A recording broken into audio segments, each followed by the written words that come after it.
The ceremony stopped when the planet answered. One breath earlier, the Hall of Concord had been full of light, full of music, full of the polished confidence of a civilization that believed history had already chosen its winners. Beneath the glass dome, diplomats from a dozen species stood beneath banners woven from ocean silk and aurora thread while Earth turned slowly above them on the ceiling map, blue and obedient and theirs. Then every light in the chamber dimmed at once. The music died in the middle of a note. The translators cut out. Even the heirs seemed to hesitate. Custodian Saran Vale felt it before she heard it. A vibration rose through the black stone under her feet, not violent, not mechanical, but deep and old, like something vast stirring in its sleep beneath the bones of the world. Around her, the delegates looked upward in confusion as the ceiling map dissolved and was replaced by a single line of red symbols none of them could read. Then the dead language of humanity began to speak. It came through every speaker, every comm implant, every archived relay that had not been powered in centuries. It came through museum displays and weather towers and freight satellites and burial vaults under forgotten mountains. One voice, cold with age and impossible with timing, rolled across the entire planet. Inheritance signal confirmed. Heirs within the return threshold. Earth awakening. For a moment, nobody moved. The words themselves meant little to most of the chamber. The effect meant everything. Emergency seals dropped over the high windows. Buried systems the coalition had never mapped began flashing alive below the city. Across the globe, transit grids stalled, power nets rerouted, and ancient locked coordinates appeared on every military screen from orbit to ocean trench. Someone whispered that it had to be sabotage. Someone else whispered a far worse word. Humans. Saran's blood turned cold. Humanity was a fossil, a warning, a story told in academy halls about a species too brilliant to survive itself. Their ruins had become foundations. Their myths had become children's lessons. Their extinction had become law. And yet the planet had not announced an intruder. It had announced heirs. A trembling aide rushed to her side with a portable tactical lens in both shaking hands. "Custodian," he said, and for the first time in 8 years she heard fear tear the discipline out of his voice. The outer defense ring never engaged. She snatched the lens and expanded the display. 3 bright markers hung above the Pacific, already inside the perimeter, already past the moonside batteries, already descending through controlled vectors no ship should have been able to reach without crossing 1,000 alarms. They were not drifting in. They were arriving with the confidence of travelers returning to a remembered address. No declaration of war followed. No demand. No threat. Only a second message, shorter than the first, appears in ancient script across every screen in the chamber. Do not touch the buried gates. The room erupted, but Saran barely heard it. Her eyes remained fixed on the descending markers, on the impossible calm of their trajectory, on the way Earth's hidden systems were lighting one by one beneath the continents as if answering a summons older than any government now alive. If the humans had truly returned, then they had not come blindly. And if they already knew about the buried gates, then someone either in the past or the future had expected this day. Phase 2. Thought for fives. Phase 2. Early intrigue build. By the time the first emergency sirens began to sound across Meridian Spire, Saran Vale already knew the alarms were too late. The capital had been built to project permanence. Its towers rose in careful arcs over the restored valleys of Central Earth, each level carrying the signatures of the alliance that had remade the world after the old age burned itself out. Hydrogen water gardens spiraled around crystal transit pillars. Chittick hive latticework climbed through the lower industrial districts in humming, ordered precision. Lucari atmospheric veils shimmered over the upper terraces, turning sunlight into living color. Every line of the city declared the same thing. Earth had been healed, disciplined, civilized. Whatever brutal species had once poisoned it into ruin was gone, and wiser hands had inherited the blue world. That certainty began dying the moment the buried systems woke. Reports flooded Saran's command chamber so fast that the tactical walls could not sort them. Sealed vaults beneath ancient mountain chains had opened without authorization. Dead subgrids beneath major population centers were drawing power from modern fusion banks and rerouting it underground. Navigation beacons hidden under old coastlines had begun transmitting in tight pulses toward deep space using frequencies no one in the Alliance had known existed. Most disturbing of all, the planet itself seemed to be choosing what to awaken. Not everything old was coming back. Only certain nodes. Only certain pathways. Only certain systems with one terrible common feature. Every one of them had been built by humanity before its supposed extinction. Lock all excavation sectors, Saran ordered, moving from one display to the next with controlled speed that hid the pressure tightening in her chest. Seal every classified ruin site on the planet. Freeze archival access. I want full isolation protocols around every pre-collapse chamber beneath Coalition authority. The room obeyed instantly, but the silence that followed was wrong.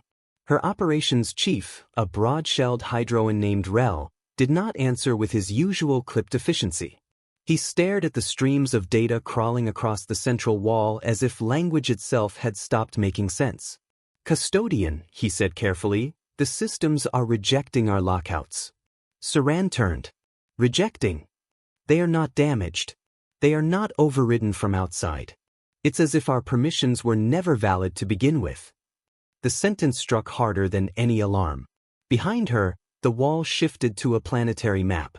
Red points flared across Earth's surface in deliberate patterns. Not random, not tactical, not even defensive. They formed corridors. Pathways. Access routes from orbit to buried coordinates under cities, oceans, deserts, and mountain shields. Saran recognized one point immediately. It lay directly under Meridian Spire itself. The realization hollowed her for half a breath. The capital had not merely been built over ancient ground. It had been built over something important. Outside the chamber glass, the city was changing. Civilian traffic had stalled in orderly lines across the sky lanes. Public information webs were trying and failing to calm the population while amateur feeds spread the first footage of glowing fractures opening in old stone beneath plazas and archives. Beneath the panic ran something worse than fear. Confusion. People had always believed Earth belonged to those who restored it, to those who planted life where there had been poison, to those who endured generation after generation until ruins became homes. That belief had held empires together. It had legitimized law. It has shaped my memory. Now the planet had used a word that threatened to unmake all of it. Saran sealed herself into the inner archive chamber and called for the oldest records still preserved from the first settlement. Most were copies of copies, incomplete and politically filtered over centuries, but she did not need poetry. She needed proof. Proof that humanity had died, or abandoned Earth, or forfeited any claim the planet might once have carried in their name. Proof that whatever was descending from orbit had no right stronger than force. Instead, the records gave her gaps. There were evacuation manifests with missing fleet totals. Colonial drafts that ended mid-sequence. Deep-range launch records that implied far more ships left the system than the public histories admitted. More than once she found the same notation attached to restricted fragments from the departure era. Continuity preservation under homebound authority. The phrase meant nothing to her. That alone made it dangerous. She kept digging. In the oldest occupation debates, before the Alliance had become a permanent civilization, several early legal councils had raised the possibility that Earth had not been truly abandoned. Those concerns had been dismissed as impractical, then erased in later teaching editions. A world could not remain owner-bound forever. A dead civilization could not hold a legal claim through silence. That had been the consensus. That had become doctrine. Yet someone in those early years had disagreed strongly enough to flag certain human sites as untouchable pending return contingencies. Pending return.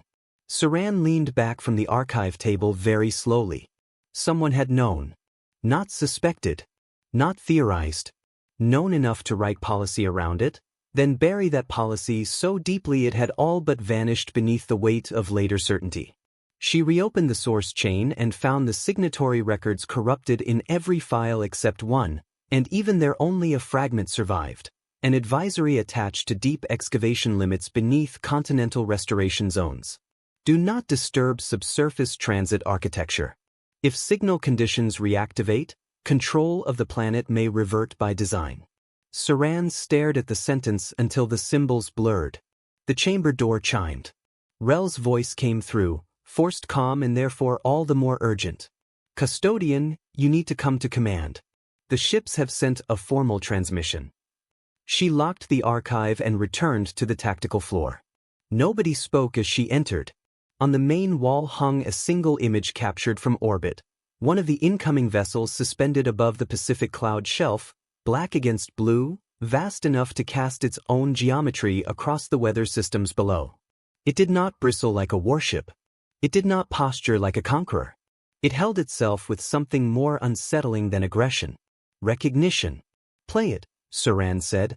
The room darkened. A woman appeared on the wall, human and unmistakably so, though nothing in the preserved anatomy records had prepared Saran for the force of her presence. She looked older than the officers around her and stronger than any of them. Not in the crude way of bred muscle or armored enhancement, but in the way forged things were strong, compressed, tested, finished. Her face carried the stillness of someone who had waited a very long time without once doubting the outcome. Her voice, when it came, was calm enough to make the entire chamber lean forward. This is Marshal Ilyasorin of the returning line. We acknowledge current habitation and note functional restoration above acceptable survival thresholds. Phase access has begun. Buried corridors are not to be obstructed.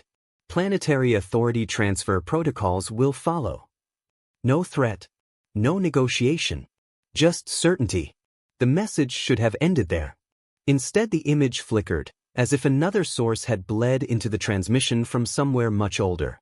The human marshal turned to static for half a second, and through the noise came a second voice, fainter, archived, ancient enough to sound like it had traveled through dust and tombs to reach them. If you hear this, we came back wrong on purpose. Then the screen went black. Phase 3.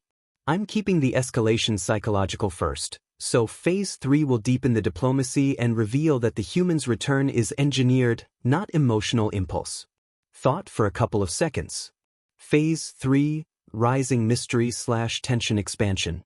The meeting was scheduled over the Pacific because neither side trusted the sky above Earth. Saran noticed that first. Not the coordinates, not the formal language, not even the fact that the human transmission had arrived with its own encrypted docking geometry already embedded inside coalition reply channels. She noticed the absence of trust. The returning humans would not descend to Meridian Spire, would not set foot inside the Alliance capital, would not place themselves beneath structures raised by other species over human bones. And the Alliance, for all its public language of protocol and confidence, refused to host them above land that might already be threaded with hidden systems no one understood. So it chose a neutral platform suspended over open water, halfway between the restored continental shelf and the descending fleet. Neutral, Saran thought, as the escort shuttle cut through cloud light toward the meeting station. Neutral was just another word civilizations used when they were afraid to admit the ground itself had become political. The station had been built for treaty conferences and ceremonial arbitration, a ring of translucent alloy hanging above the Pacific in stately silence. It had hosted ceasefires, trade ratifications, border unions, and succession votes. Today it felt less like diplomacy and more like a witness stand. Alliance security had swept every corridor 3 times. Signal jammers pulsed behind the walls. Lucari field weavers had wrapped the outer shell in an active veil to detect thought-driven interference. None of it calmed anyone. The buried gates under Earth were still pulsing. The old corridors were still waking. Every officer on Saran's team knew the same truth now, though none dared say it aloud. If the humans could already reach systems beneath the planet, then this station floating above the sea was a theater. Still, theater mattered. Empires often died in the space between what they could stop and what they needed to pretend they could still control. Saran entered the conference chamber with 6 delegates and 47 silent fears. The room was circular, open to the sea beyond a wall of transparent armor. Rain moved in silver bands across the horizon, the ocean dark and endless below. At the opposite side of the chamber stood the human delegation. There were only 4 of them. That number unsettled her more than a military honor line would have. A species expecting resistance should have arrived with visible force, with armored guards and rigid intimidation. Instead, the humans came like people attending a signing they had no reason to doubt would go in their favor. Marshal Ilya Sorin stood at the center in a dark, severe uniform with no insignia Saran recognized. Beside her was a man whose age was difficult to place, carrying a slate of crystalline data rods rather than a weapon. On the other side stood a narrow-shouldered woman with silver threaded through her hair and the gaze of someone who noticed structural details before faces. The fourth was younger, almost startlingly so, but the stillness in his expression erased any hint of softness. None wore armor. None appeared guarded. Their confidence occupied the room before their bodies fully did. Saran had expected predators. What she saw was worse. She saw people who no longer needed to perform dominance. "Custodian Vale," Sorin said, stepping forward with measured grace. "Thank you for accepting accelerated contact." The words were formal. The tone was not hostile. That made Saran more careful, not less. She took her place at the crescent table without offering her hand. "You bypassed a planetary defense network that was designed over 7 generations," she said. "You activated hidden systems under sovereign cities and demanded transfer schedules before any terms were discussed. I would not describe that as contact." "No," Sorin replied. "You would describe it as arrival." A flicker passed through the Alliance delegation. Not outrage. Recognition. The human marshal had not corrected Saran's accusation. She had only replaced one word with another, as if the distinction should have been obvious from the start. Saran forced her attention wider, taking in the rest of the delegation. The older human with the data rods had the hands of a conservator, not a soldier. The silver-haired woman's eyes moved across the chamber's support lattice as though unconsciously mapping stress tolerances and material composition. Historians, Saran thought suddenly. Engineers. Archivists. That realization scraped across her nerves. If humanity had returned only to conquer, why bring people whose instincts were preservation and reconstruction? "You said planetary authority transfer protocols would follow," Saran said. "On what basis?" At that, the older human placed one of the rods onto the table. The station dimmed. A projection rose between them, not a star map, not a fleet display, but a layered cross-section of Earth itself. Oceans, crust, mantle interfaces, buried transit webs, impossible geometric arrays hidden beneath continents, all unfolding with such detail that Saran's breath stalled in her chest. The Alliance had mapped Earth extensively over centuries. This display made all of it look childish. "Because Earth is not solely a habitable world," the older man said. His voice was gentle, almost scholarly. "It is an inheritance structure. Biological, archival, environmental, and civilizational. Your people occupied the surface. You never held the key layers." One of Saran's legal advisors leaned forward, visibly bristling. "Occupation over 3,000 years establishes sovereign continuity under every recognized interstellar doctrine." Sorin's expression did not change. "Recognized by whom?" "The Galactic Compact." "The same compact," Sorin said softly, "that classified humanity extinct without proving continuity loss. The same compact that authorized division of a still-signaled cradle world because silence was more convenient than uncertainty." The words landed with unnerving precision. Saran felt her throat tighten, not because the accusation was unfair, but because it carried the shape of an argument prepared long before anyone in the room had been born. "Our species restored this planet," she said. "We cleaned poisoned oceans, rebuilt soil layers, stabilized atmospheric collapse, reseeded forests, revived extinct zones, and turned a dead world into a living one. Whatever humanity once was, Earth survived because others chose to keep it alive." For the first time, something in Sorin's face softened. "Yes," she said. "You did." There was no mockery in it. No sarcasm. Just acknowledgement. That unsettled Saran almost as much as the hidden planetary map. The silver-haired human touched the projection, and layers shifted. Centennial restoration records appeared over ancient environmental templates. reforestation corridors, ocean chemistry corrections, pollinator lattice reintroduction, hydrological balancing, soil mineral sequencing, coalition achievements, thousands of them, hard-won and proudly documented, lit across the globe. Then a second set of lines emerged beneath them. Older, buried, pre-collapse humans. Every major alliance restoration effort aligned with something underneath. Not approximately. Not symbolically. Exactly. Saran felt the room turn cold. You followed the world engine's passive guidance, the woman said. Some of it through buried signal nudges. Some through environmental feedback loops. Some through archived science you believed you had rediscovered independently. You restored Earth beautifully. You also restored it according to us. That is impossible, one of the delegates whispered. It is improbable, said the younger human at last, speaking for the first time. Impossible would be you doing it by chance. Silence crashed over the chamber. Saran looked again at the projection and saw it now. The Alliance had not simply healed Earth. They had healed it into readiness. Their greatest civilizational triumph, the moral foundation of their claim, had been shaped by a design they had never known they were obeying. And if that was true, then the humans had not come home merely because they missed the sky. They had come because the planet was finally ready to open. Saran lifted her gaze to Marshal Soren. What happens if we refuse access?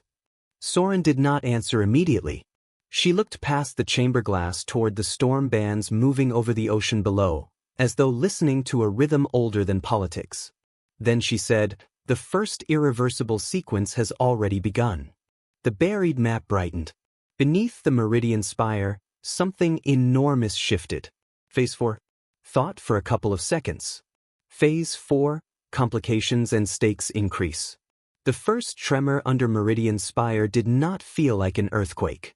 Saran had lived through tectonic events before, through deep basin shifts and oceanic plate strain and the carefully managed violence of a living world, and this was not that. Earthquakes were chaotic. They rolled, broke, lurched. This movement was deliberate.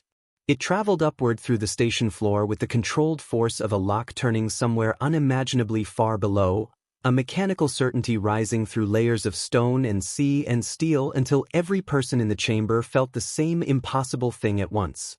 The planet was responding to a command. Then the projection vanished, and every emergency channel in the station came alive together. Across Earth, the red access corridors intensified. The tactical feed over the Pacific dissolved into a frenzy of alerts. Beneath major alliance cities, beneath trench settlements and archival vaults and atmospheric towers, ancient subsurface structures were shifting orientation, opening sealed transit channels, and redirecting power from modern infrastructure into buried networks older than any surviving coalition state. Entire districts flickered as power was pulled out from beneath them.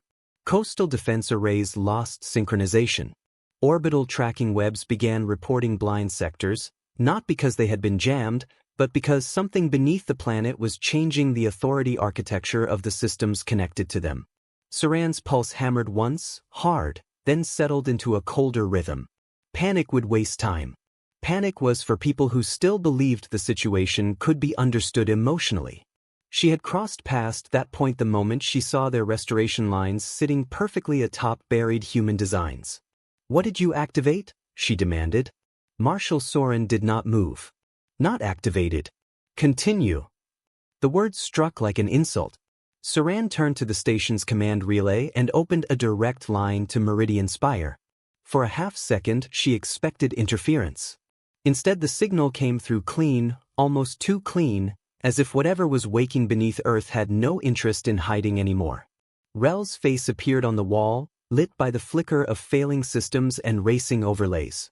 Behind him, her command chamber had become a storm of red warnings. Custodian, we've lost stable control over lower transit levels. The buried layers under the capital are opening into each other. We have structures where there should be bedrock. Whole corridors are unfolding below the foundations. Evacuate the lower rings, Saran said at once. Shut the city's spine. Keep civilians above level 12 and away from all old stone sectors. Rel hesitated. We tried. The city spine rerouted itself. That pulled the breath out of the room. Rerouted? The elevators, cargo shafts, emergency stairs, internal guidance nets. They're all redirecting movement toward predetermined dispersal zones. It's as if the city has been integrated into a deeper traffic logic we never saw. Saran closed her eyes for the width of a heartbeat. Meridian Spire was not merely built over something ancient. It had been accepted by it, absorbed around it. For decades, the capital's design had been praised as the perfect union of alliance engineering and restored Earth geography. Now that harmony looked less like wisdom and more like camouflage. The city had not mastered the ground beneath it. It had unknowingly settled into grooves left by an older intelligence. "Maintain order," she said. "No weapons fire into subsurface levels unless there is a direct threat to civilian life. I want every ancient chamber under visual record before anyone touches anything." Rel nodded and cut the transmission. Saran turned back toward Soren. "You knew this would happen." "Yes. And you entered orbit before speaking to us because you knew we could not stop it." "Yes." There was no pleasure in the human response. No triumph. That only made it worse. Saran could understand enemies who enjoyed power. She could strategize around pride, cruelty, and theatrical conquest.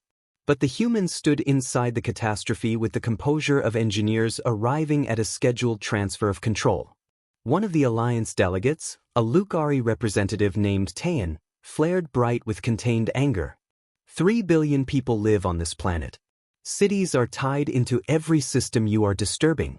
You call this continuation? Soren finally looked at him directly. "We designed our buried layers to preserve life during reclamation thresholds. If your own authorities did not tell you where not to build, that failure is not happening today." The sentence hung in the chamber like a blade. Saran felt the cut of it at once. If your own authorities did not tell you. There it was again, that suggestion that someone, somewhere in the Alliance's past, had known more than history admitted. The censored early records.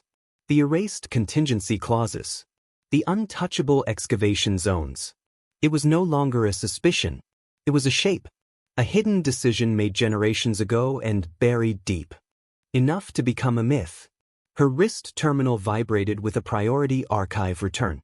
The source trace had finally cleared on the first settlement advisory she had pulled earlier. Not the full names, but enough to identify a chamber designation and governing office. Founding Occupation Review, Closed Session 9. Closed Session. Sealed at the highest level of early Alliance authority. Saran's stomach tightened. While the station around her trembled with the waking of hidden systems, she sent a silent command to extract every surviving fragment tied to that session and pipe it to her private cache. She did not know yet what she would find. She only knew it had already cost her people dearly. The human engineer touched the table again, and the station's wall display shifted from Earth's hidden layers to surface activity. New icons bloomed across the planet. Human landfall craft descending not toward capitals, not toward military fortresses, but toward buried nodes. Desert mesas. Deep forest sink regions. Polar vault lines. Oceanic trench mouths. Ancient transport throats under ruined continental arcs. Everywhere the same pattern held.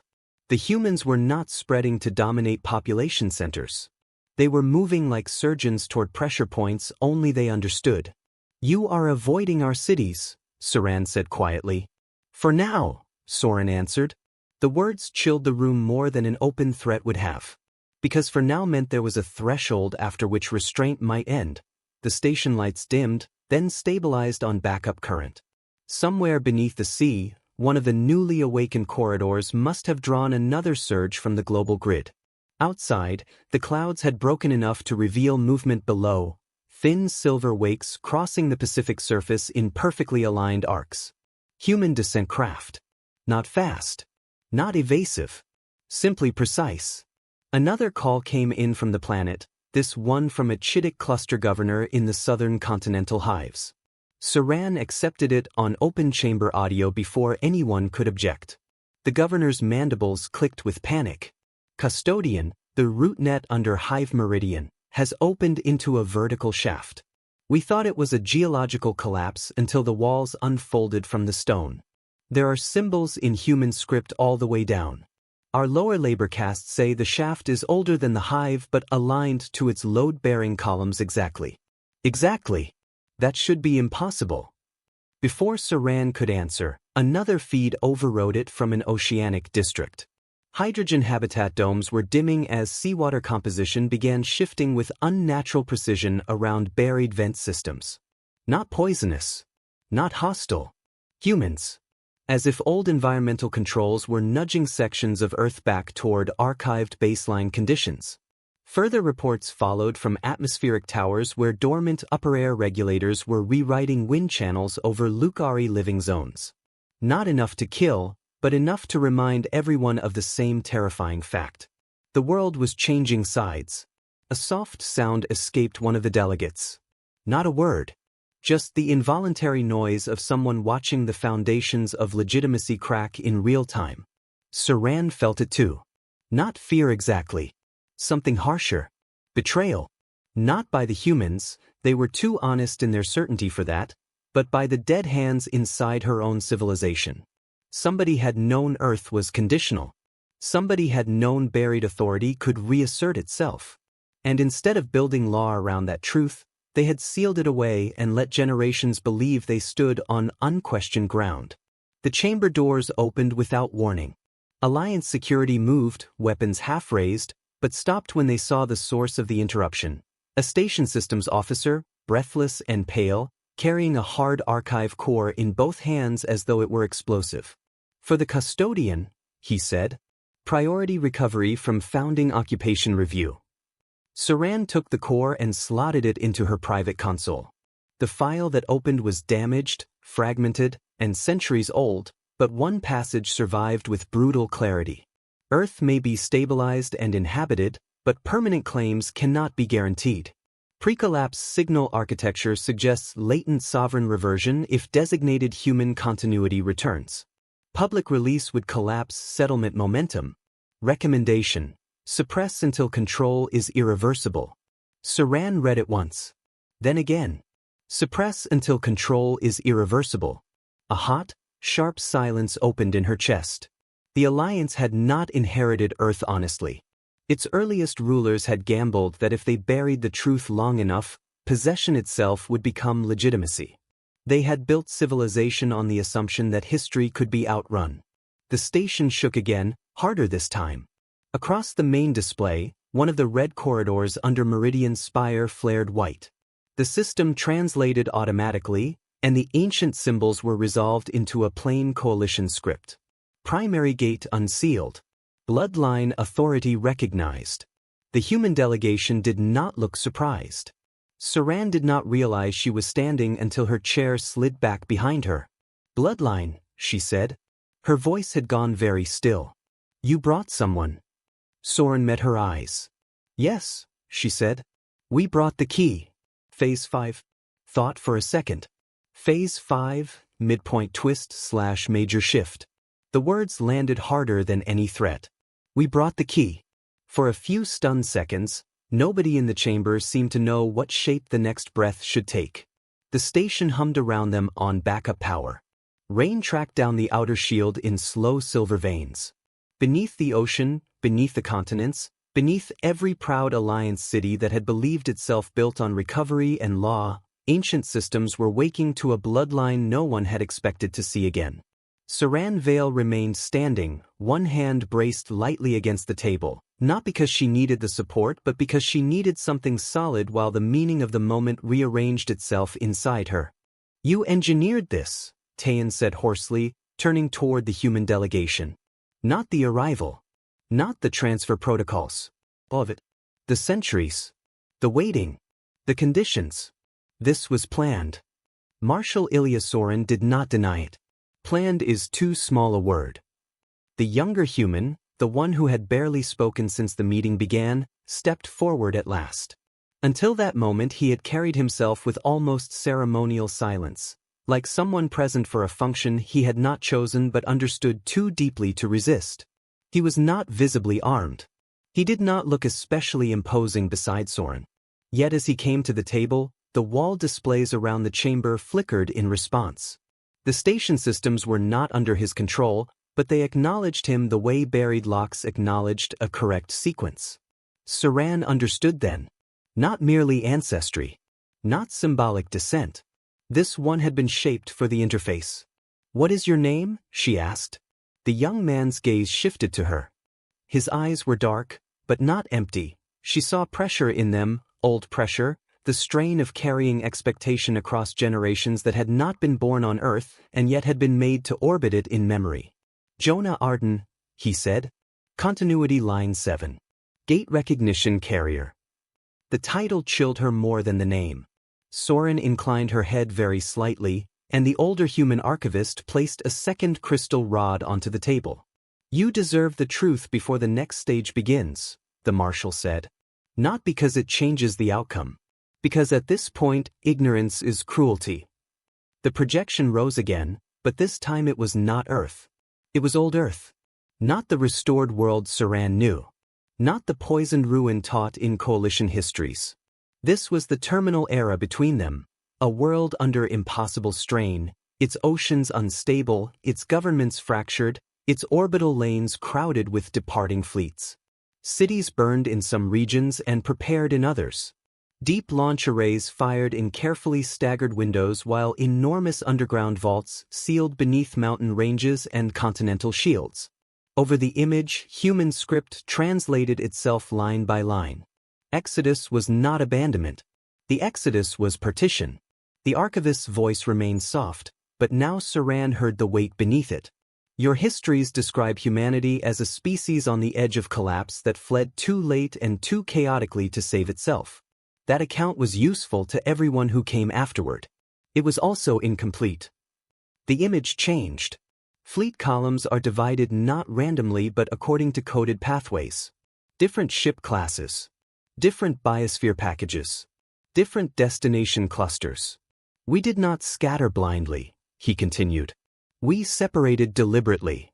A pressure gathered in Saran's ribs. She already knew this would be bad. She had not yet understood how deep the design went.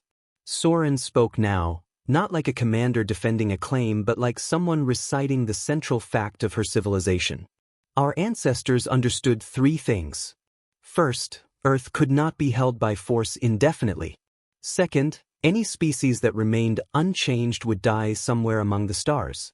Third, the world they left behind contained systems no future humanity could safely inherit unless it had first become capable of surviving what those systems demanded." The projection fractured into dozens of colonial routes spreading across hostile regions of deep space. High radiation systems. Bone-crushing gravity wells. Frozen worlds with oxygen-thin air. Ocean planets with pressures that would crush unaltered life. Barren systems full of reactive atmospheres and predatory ecologies. Each route carried a human designation and a grim statistical survival range. Saran's mouth went dry. "You sent yourselves there on purpose?" she said. "We sent our descendants," Jonah answered. His voice was quiet, but there was no softness in it. Only inheritance.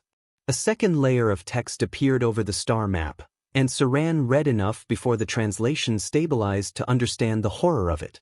The separate colonial lines had not been an emergency dispersal. They had been differentiated trials. Civilization-scale adaptation branches.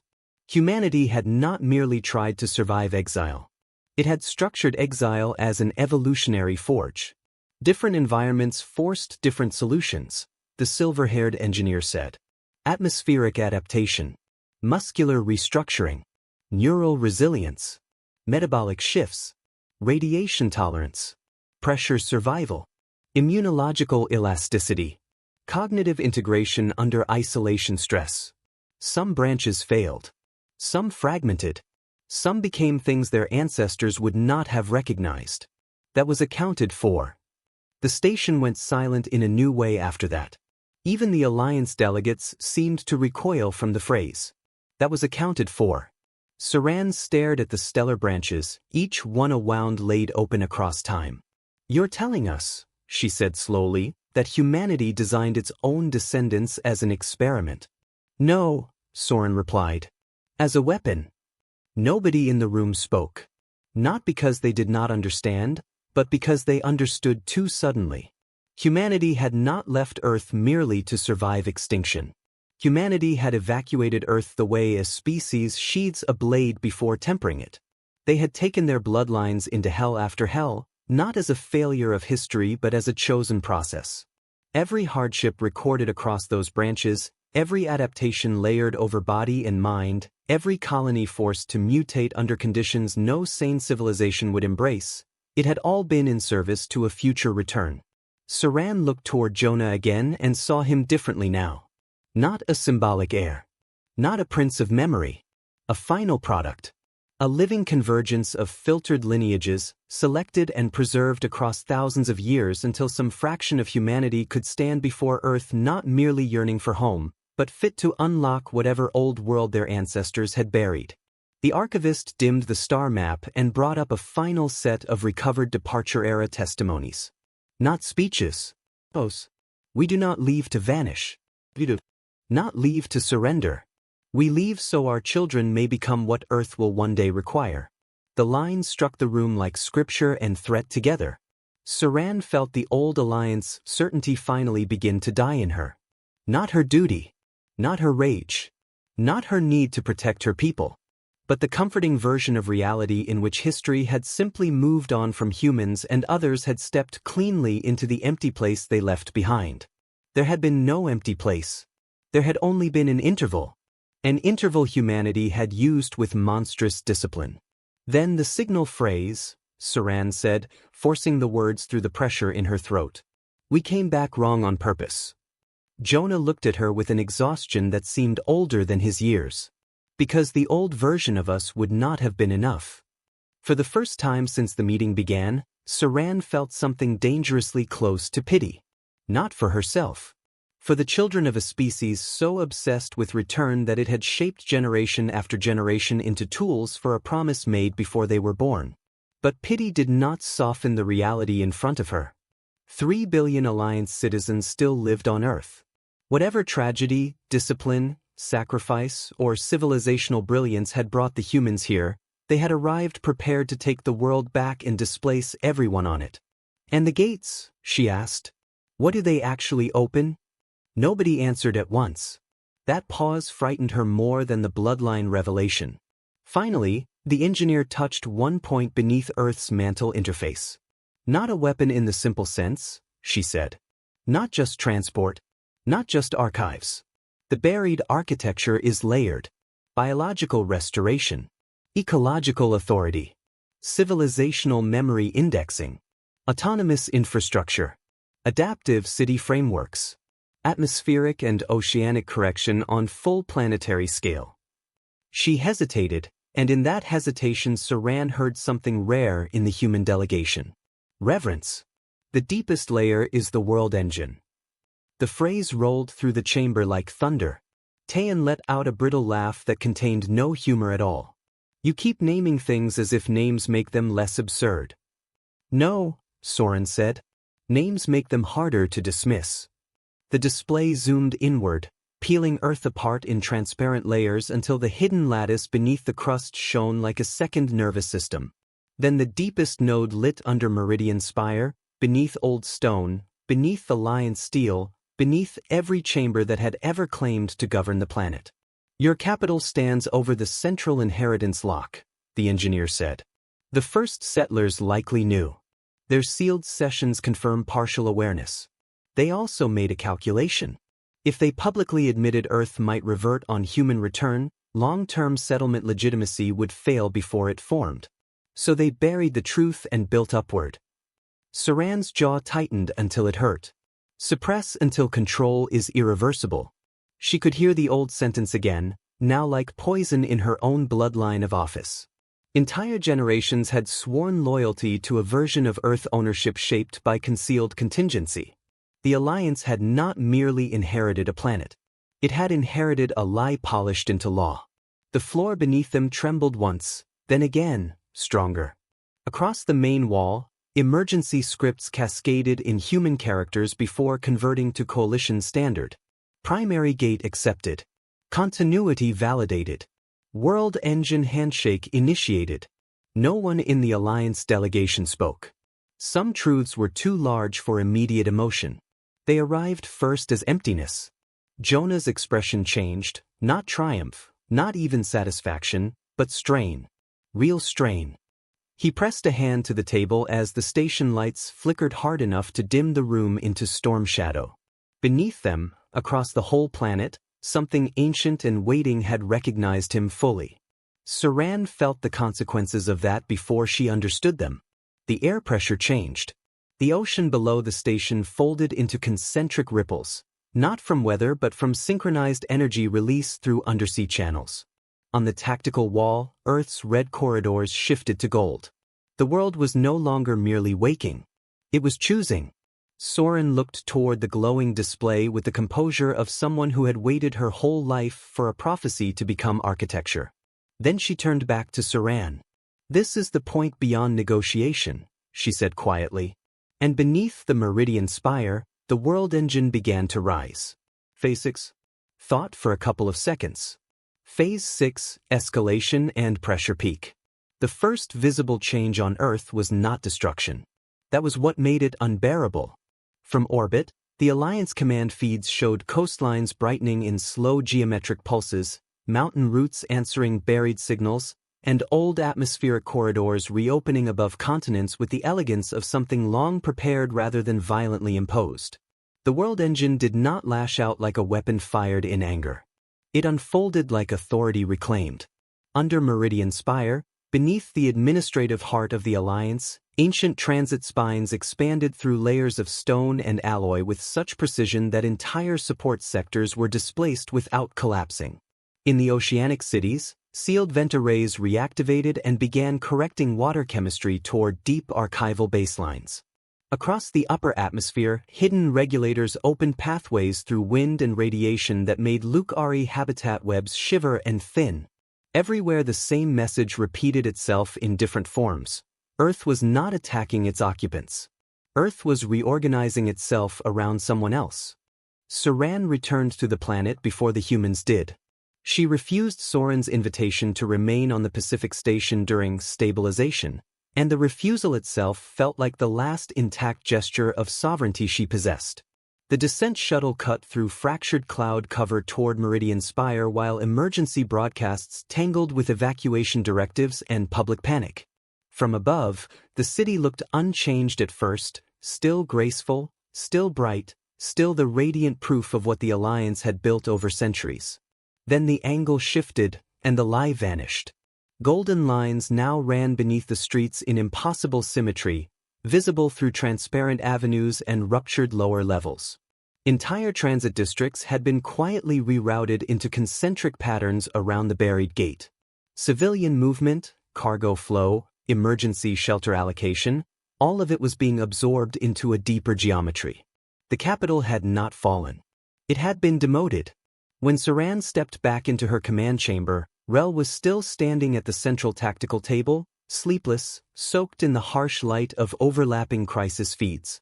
The sight of him pulled something painfully human through her chest, not because she had forgotten the scale of what was happening, but because the ordinary loyalty of tired people still performing their duty suddenly felt more sacred than all the grand planetary designs waking beneath them. "We've kept the upper district stable," he said, handing her a live situational lattice. "No mass casualty events yet. That's the strangest part. Every shift in infrastructure is avoiding direct population collapse where it can. It's hurting, not crushing." Saran scanned the feed. He was right. The world engine was ruthless, but it was not careless. Habitats losing viability were being given narrow exit windows before atmospheric shifts became dangerous. Subsurface transit shafts opened in zones with the clearest civilian evacuation routes. Even orbital lane closures were sequenced to preserve transport corridors outward from populated regions. The humans had not lied on that point. They did not want annihilation. They wanted compliance so complete that resistance would look indistinguishable from self-harm. That was somehow harder to fight. How long before major city systems stopped being livable under current Alliance standards? She asked. Rel's face tightened. Depends on species profile and location. Lucari upper air districts are already destabilizing. Some hydrogen deepwater sectors can hold another 40 hours before chemistry drift becomes medically dangerous. Chittic lower thermal networks are failing in clusters because the ground beneath them is shifting to old load distributions. Meridian itself can function maybe 3 days before the buried gate claims too much support bandwidth. 3 days. Not a siege. A countdown. Saran turned to the broader planetary map. Golden pathways now linked all major human landings to buried nodes deep beneath the crust. At every point where Alliance forces had attempted organized resistance, the same pattern emerged. Not defeated by bombardment. Defeat by irrelevance. Defensive lines lost power when hidden ground beneath them reclassified access. Missile locks failed because targeting systems were suddenly treated as unauthorized appendages in old planetary architecture. Fortified positions found themselves bypassed by transit corridors the humans alone could read. The battlefield was becoming sentient in a way no strategy school had prepared them for. One did not outmaneuver an enemy who had inherited the logic of the terrain itself.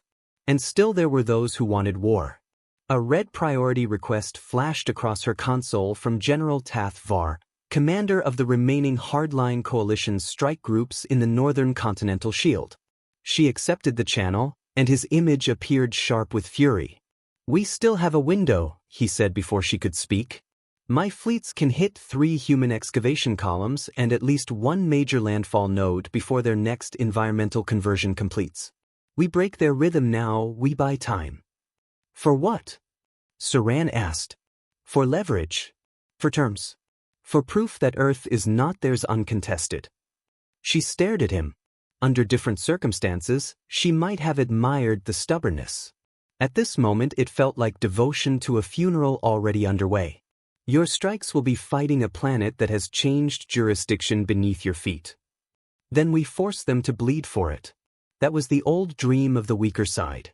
If you cannot win, make victory costly enough to bend the stronger will." It worked on empires driven by appetite, greed, fear of prolonged loss. Saran had seen enough now to understand that humanity was driven by something colder and more durable. Cost had already been built into them thousands of years ago. Before she could answer, another alert cut across the chamber. Multiple civilian convoys out of the southern hydrodomes had stalled in rerouted corridors beneath the old coastal ranges. Simultaneously, a human transmission entered all command channels, tagged for immediate priority. Marshal Soren appeared over the tactical wall, not standing on a bridge or battlefield but inside some vast chamber of ancient alloy and stone beneath the earth. Golden light moved behind her like slow fire through buried channels. "The environmental shift will accelerate," she said. "You now have less than 50 standard hours before broad surface compatibility diverges beyond current civilian tolerance in several major sectors. We are opening relocation lanes and protected embarkation corridors. Use them." General Tath Var's channel was still active. His disgust became visible. "You speak like a rescuer while dismantling our world." Soren turned her gaze toward the feed. "No, General. I speak like the inheritor of a world your people were warned not to mistake for their own." Saran felt the words hit the chamber like a fresh tremor. Not because they were cruel. Because they were true often enough to hurt. Then Soren looked back to Saran alone. "There is another matter. One of your strike groups is moving toward a lower access aperture beneath the southern fault gardens. If they rupture the node they think they are targeting, they will not stop activation. They will collapse a memory chamber." Rel frowned. "A memory chamber?" Soren's expression hardened for the first time since Saran had met her. "The world engine is not merely infrastructure. The lower inheritance layers contain preserved biosphere patterns, cultural matrices, and continuity archives from terminal Earth. Some are redundant, some are not. Destroying the wrong chamber now would erase elements of the old world permanently." The room went still. There was the moral knife. The Alliance had spent centuries believing it was defending civilization against extinction. Now the only meaningful sabotage left to it might require destroying the last intact record of the planet it claimed to love. General Tath Var did not hesitate. Then at least we would deny them what they came for. Saran turned on him so sharply the motion startled even Rel. And turn ourselves into what their old histories accused us of being? Grave robbers with flags. Tathvar's face darkened. Better than obedient exiles. His channel cut out before she could respond. Either he had severed it or the shifting systems had done it for him. It no longer mattered. The decision had already been forced into her hands. Saran opened a private line to Soren. Where is the chamber? Beneath the southern fault gardens, Soren said. Below the aperture your general thinks is a transit throat. It is not a weapon core. It is one of the deep mnemonic vaults. And if he breaches it? Soren answered without drama. Then part of old Earth dies forever. The simplicity of that sentence reshaped the air around Saran. For the first time since the buried systems had awakened, the conflict was no longer abstractly political, no longer only about law, home, inheritance, or survival. It had narrowed into a single unbearable choice. Preserve the last irreplaceable memory structures of the planet and help complete humanity's return, or destroy them in the name of a claim already collapsing under truth. Rel saw the answer in her face before she spoke. You're going after him, he said. I'm going below, Saran replied. If the humans are right, then the deepest chamber matters more than any surface capital now. If Tathvar reaches it first, pride becomes vandalism. Rel's eyes flicked to the map, then back to her. And if what's inside changes everything? She looked again at the golden pathways spreading beneath Earth, at the world reorganizing itself around promises made before her species ever touched the skies above it, at the evacuation clocks falling in red beside civilian sectors, at the brutal grace of a planet reclaiming its own terms. It already has, she said. Then she ordered a descent into the buried heart of Earth, where the last defensible lie about ownership was about to meet the oldest memory in the world. Phase 7. Thought for a second. Phase 7, preclimax/breaking point. The passage into the deep layers began beneath a garden no one had ever questioned.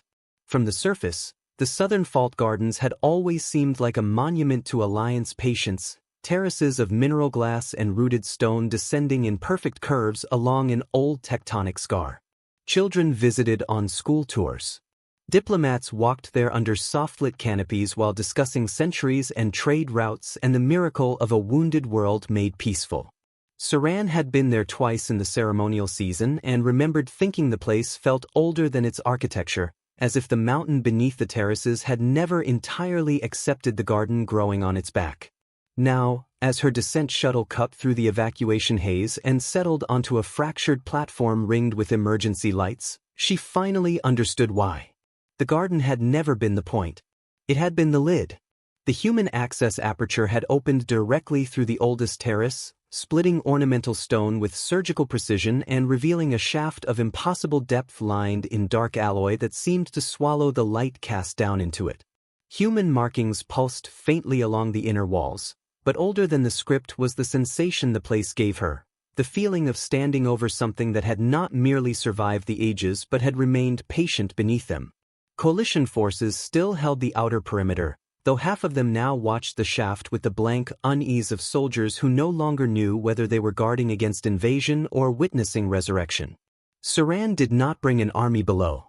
She brought a small security unit, Rel, and a choice she had not yet admitted aloud. Because once she entered the deep chamber, this would stop being about strategy. It would become about judgment.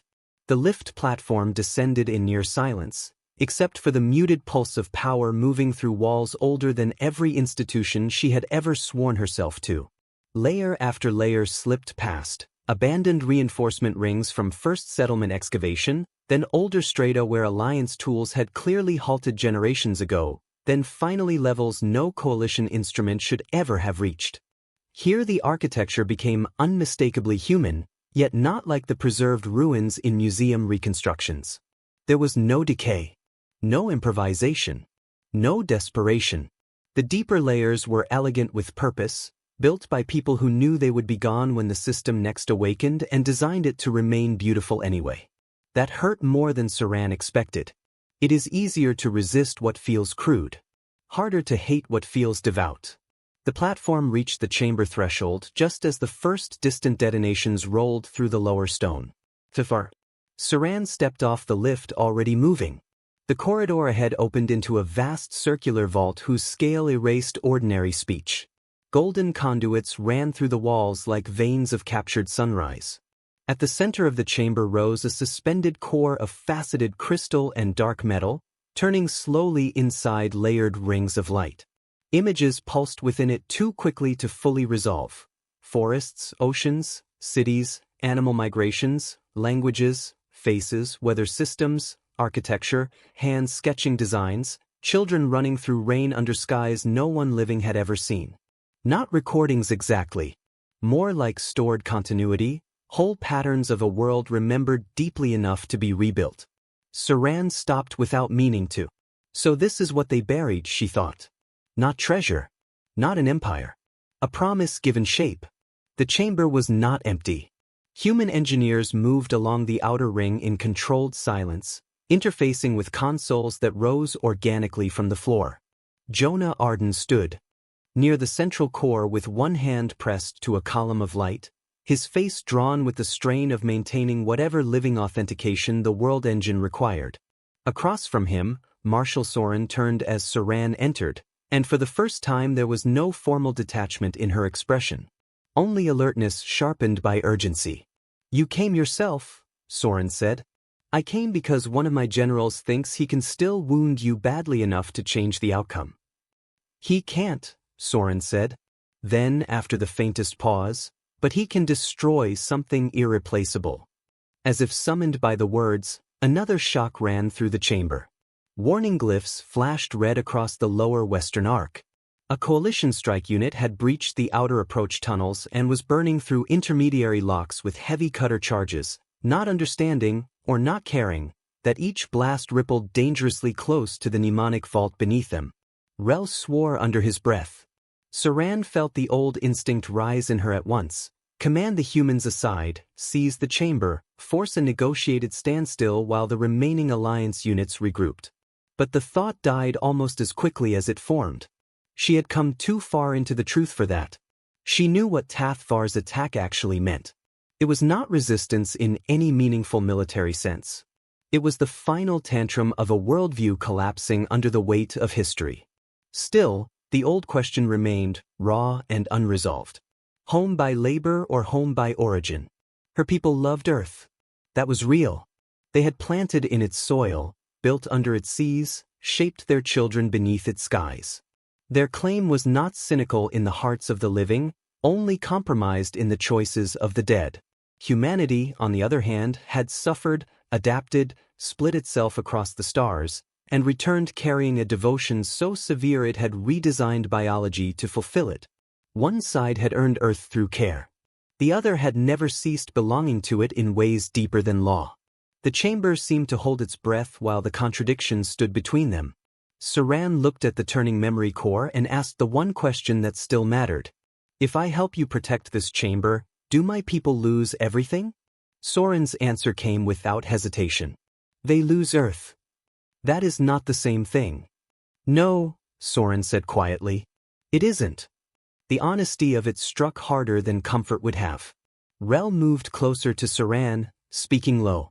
"More detonations are incoming. If Tathvar breaks the western ring, the whole lower shield could destabilize." A human technician called out from the outer platform. "The mnemonic vault is cross-linked.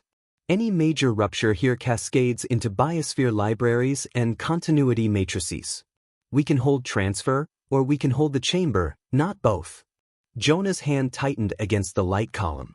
He looked half-transparent in the gold glare, like someone being read by the planet down to the cellular level.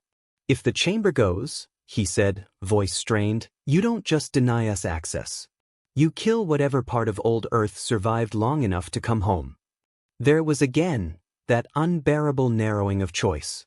On one side, loyalty to her species, to those boarding evacuation transports above, to the furious grief of a civilization being displaced from the world it had spent centuries believing was its own.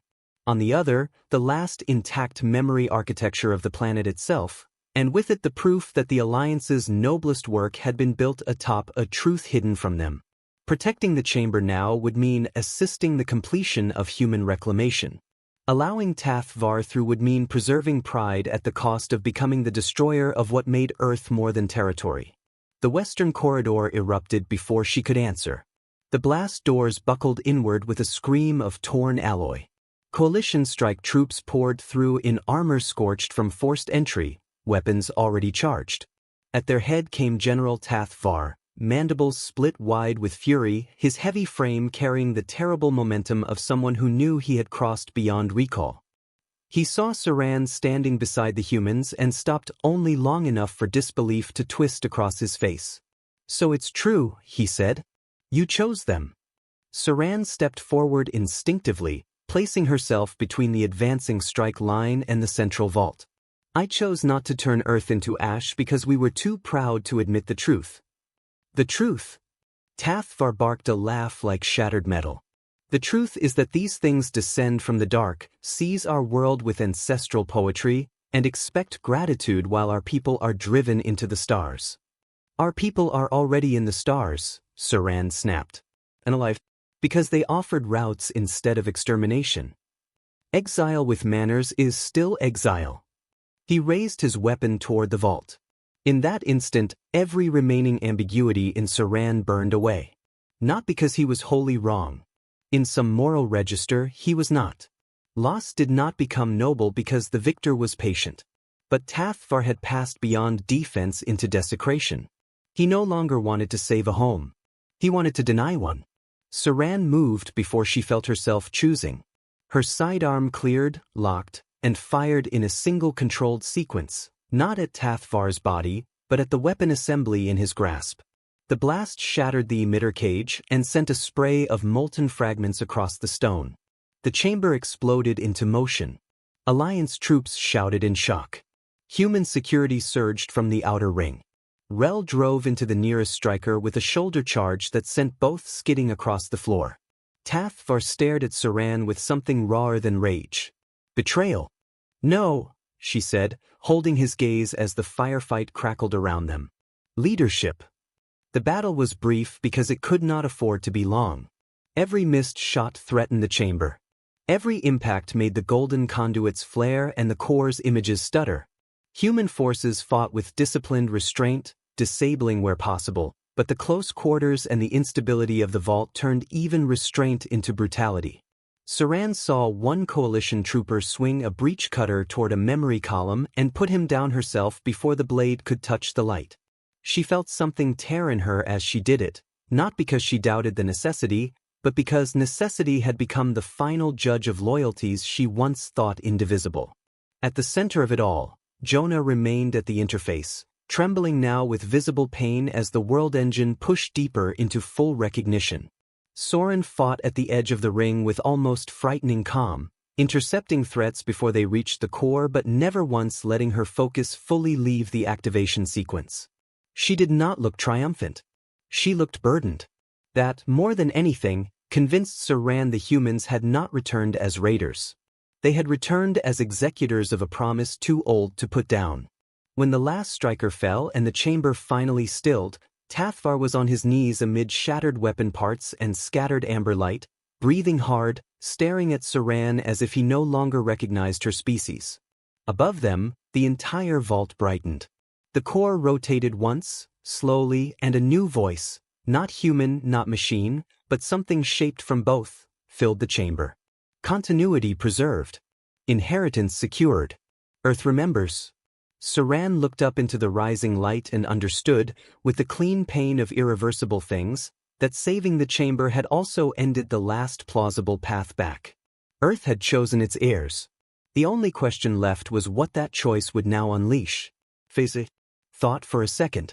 Phase 8. Final payoff and emotional impact. The light did not explode outward. It unfolded.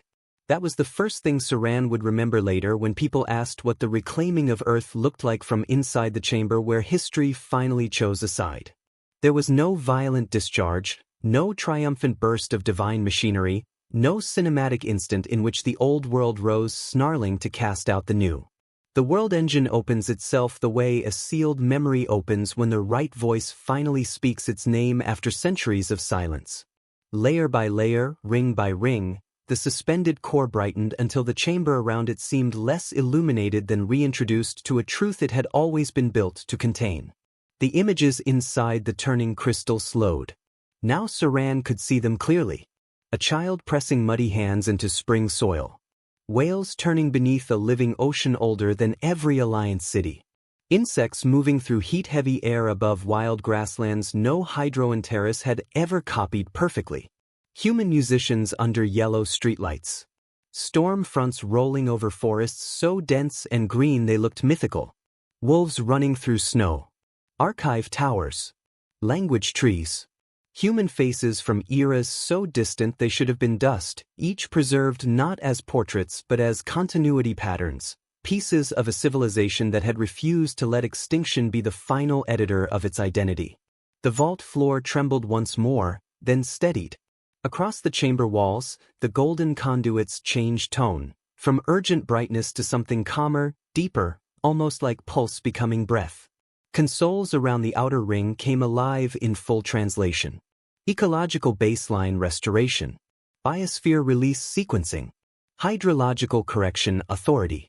Cultural lattice integrity confirmed. Seed memory archives available for distributed reconstruction. Saran stared at the lines until their meaning finished settling into her. The inheritance was real. Not a symbol. Not merely a legal instrument. Not just a planetary access key wrapped in ancestral theater. Humanity had buried a living blueprint of Earth and of itself, not to freeze the world in nostalgia, but to ensure that when they returned, they would not rebuild home from memory alone. They would rebuild it from continuity. Jonah Arden finally fell away from the interface column. 2 human technicians caught him before he hit the floor, but even as they lowered him, the gold-lit pathways beneath the chamber remained stable. The planet no longer needed active recognition every second. It had accepted him. Somewhere in the deep architecture of Earth, bloodline and promise had completed a circuit older than empires. Marshal Ilya Soren crossed to the core and placed one hand against the lowest ring. For the first time since Saran had met her, the woman's control cracked, not visibly, not in any way lesser officers might notice, but enough for the truth to show through. Not conquest. Relief. Relief so profound it bordered on grief. "We kept it," Soren said, and though the words were quiet, they filled the chamber more completely than any speech. "After all this time, we kept it." No one answered. No answer belonged there. Above them, throughout Earth, the effects of full activation rippled outward. The command feeds blooming across Saran's recovered console no longer showed merely hidden corridors and rerouted systems. Now they have a release date. Dormant ecological libraries were unlocked into restoration networks across forest belts, river systems, and marine zones. Seed vaults thought empty were printing lost genetic patterns into soil beds deep below the surface. Weather harmonics were smoothing into long-suppressed baseline rhythms. Not the destruction of what the Alliance had built, Saran realized with a pang sharper than she expected, but its subsumption into something older, wider, and cruelly more complete. Humanity had not returned to put flags over ruins. Humanity had returned to make Earth recognizably itself again. That was the part that hurt most. Because the Alliance had loved the planet too, but in fragments. In adaptations. In negotiated habitats and managed symmetries. Beautiful, sincere, hard-earned fragments. The humans had come back holding the whole design. Tathvar was led from the chamber under restraint, still breathing rage through the silence, still too proud. To beg, too broken to deny what had happened. Saran watched him go and felt no victory. Only exhaustion. He had become the final vessel for a truth the entire Alliance would now have to face. They had not been defeated solely by superior force. They had been defeated by history that had remained active while they mistook it for myth. Rel moved beside her, bruised, burned at the shoulder, alive. "So that's it," he said, voice roughened by smoke and disbelief. "Earth is theirs." Saran kept her eyes on the turning core. Earth was always theirs in a way we were never taught to understand. Rel did not argue. Hours later, the ascent from the chamber felt like returning from the inside of a verdict. Above ground, the fault gardens were full of motion. Evacuation columns moved under armed supervision, but not under fire. Human landing units were directing civilian flow into embarkation corridors with a precision that might have felt merciful if mercy did not hurt so much when wrapped around displacement. In the distance, the sky had begun to change. Not dramatically. Not with apocalyptic spectacle.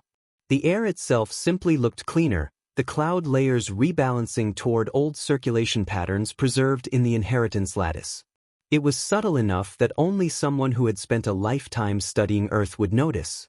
Saran noticed. She also noticed something else. Human ships were coming down not in battle formation now, but in waves of settlement descent, vast carriers from distant systems, bearing the first millions of returnees who had grown up under stars their ancestors never wanted to call home. She saw them through the sky haze as falling lights, one after another, calm and unwavering. No anthem broadcast. No military pageantry. Just arrived. For them, she realized, this was not a victory parade. It was the end of exile.